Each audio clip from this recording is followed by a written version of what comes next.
I started to do lots of research on the internet, and I started to arm myself with lots of data. I made sure that we knew exactly what was being done to him, why it was being done to him, and there were times that we would challenge if things were being done that we had learned maybe we should do that, maybe we shouldn't do that. In those days, there were two different protocols. So certain hospitals and certain oncologists were doing one type of treatment for this type of cancer, and other ones were doing another. So then you're like all of a sudden trying to figure out, like, wait, are we in the right, are we on the right team? Are we in the right club? Should we be looking to this other type of treatment? The thing that we found out through this whole thing is that you have to be your child's advocate. Nobody else is going to do that for you. The doctors are there, they want to help, they want to save your child, but they have their own agenda. Your number one agenda is, I'm going to save my child, no matter what. And you're just going to follow all of those things step by step. It's every month chemo, every couple weeks this, checking your blood levels. Surgeries are going to be on these dates, and that's how they lay it out for you. The protocol was you were going to get 5 rounds of chemo, and in the middle of those 5 rounds, which you got monthly, and he had to go into the hospital every time he got chemotherapy because it was pretty bad. But in the middle then, they harvested his bone marrow because the type of cancer he had, they could use his own marrow versus donor marrow. So we went over to Los Angeles and they harvested his bone marrow in July of '97. And then they're going to clean it a little more through the centrifuge process. They get rid of, if there are possibly or any cancer cells lingering in there, they get that out and then they store it. So in August, they said, we need to talk to you. And they, for some reason, we had it harvested in Los Angeles. For some reason, something happened in the laboratory and fungus was growing in the bone marrow that they extracted from Wil. Now, this was a major screw-up on the hospital's part. And that we're not good to go for the transplant. So then that was like this huge, bombshell, because then it's like, what do we do? They admitted they somehow screwed up. They took us through their lab.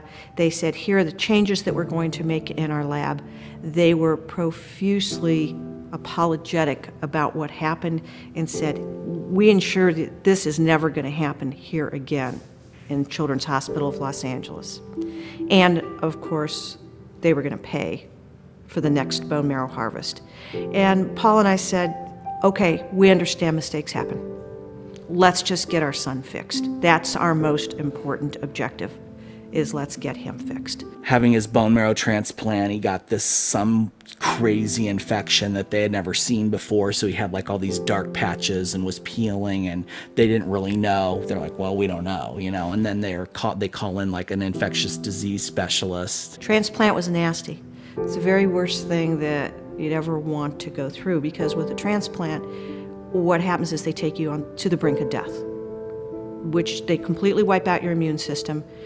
You're in a room that is completely shut off. Paul and I would have to wear masks and hospital garb going into the room and staying in there. The one thing, though, that really came out of that was, that was kind of like one of those blessings in disguise, which very well could have attributed to why he's still alive, is that the surgeon here who was supposed to take his tumor out had looked at the scans just weeks before that fungus story came out and said that he could not extract the tumor, that the tumor, even though it had shrunk in size, it was still far too invasive and he could not do that surgery, that there was no way he could get the tumor out. It was too entangled in organs. But, and this is where I think divine intervention takes place.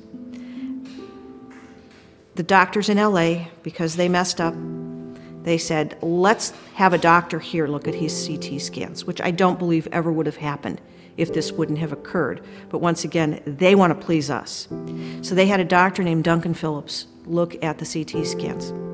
And he said, I can get this tumor out. He did, and he felt like he removed, almost all of it. He said 99.9% of the tumor that he got. And it was literally peeling the tumor off of his aorta, off of his vena cava. It was little by little just the tumor was wrapped around all of these different things, off of his aorta, off of the vena cava. And you can't have, I mean, your aorta, that is, you have to have that to live. And it had taken away a third of his right kidney. So in a 7.5-hour surgery, he got 99% of that tumor, which never would have happened in Phoenix.